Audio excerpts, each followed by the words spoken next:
This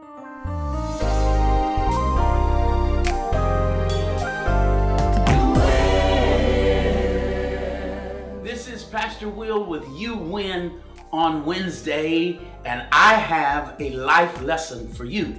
I want to talk for just a moment about marriage. It's defined as a legal, a formal union traditionally between a man and a woman.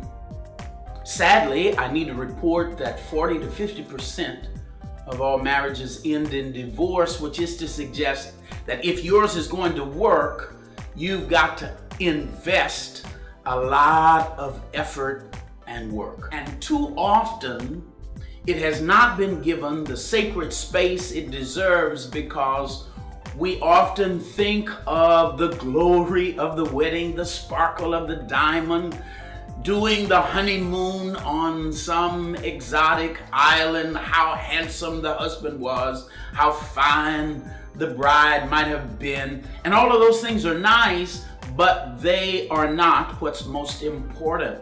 Let me suggest that there's a wide gamut of things necessary to make a marriage last.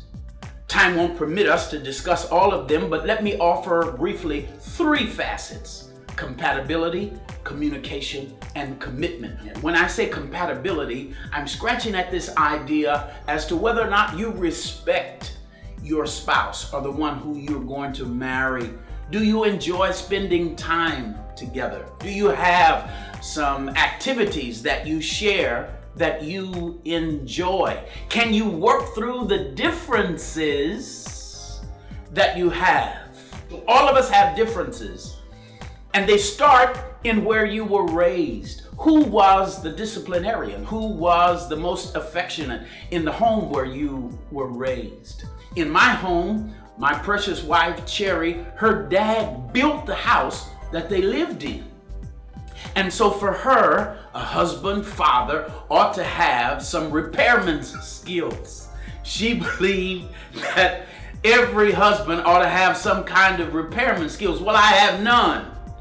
So it didn't matter to her that I paid for everything to get done. She wanted to have a repairman as a husband. And so that created some tension. And I need you to know that you've got to be able to work through your differences. When we say communication, I'm talking about listening and sharing.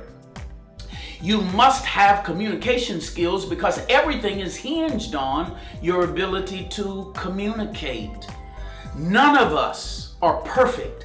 And that is to suggest that when you start communicating, start by doing more listening than speaking.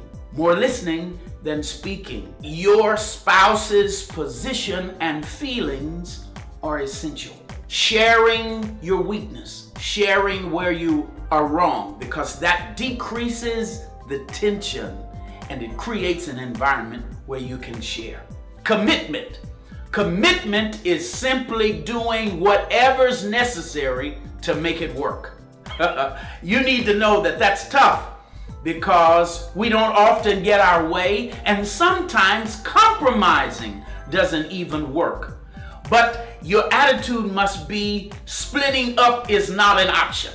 My wife, sometimes we get to that place, oh my God, where we're at each other's throats, and she says to me, you better take a walk, you better play golf, go for a drive, do something, because I'm not going anywhere, and I know you're not going anywhere because we're committed. And 29 years, I say to you with great humility that God has blessed us to walk together 29 years because we understand compatibility, we communicate, and we have this measure of commitment. I want you to pray with me. Here's the number that I want you to dial every Tuesday and Thursday at 7 a.m. Central Time. The number is 605-472-5552, and the code is 481914. This is Pastor Will saying everyone I know can use prayer.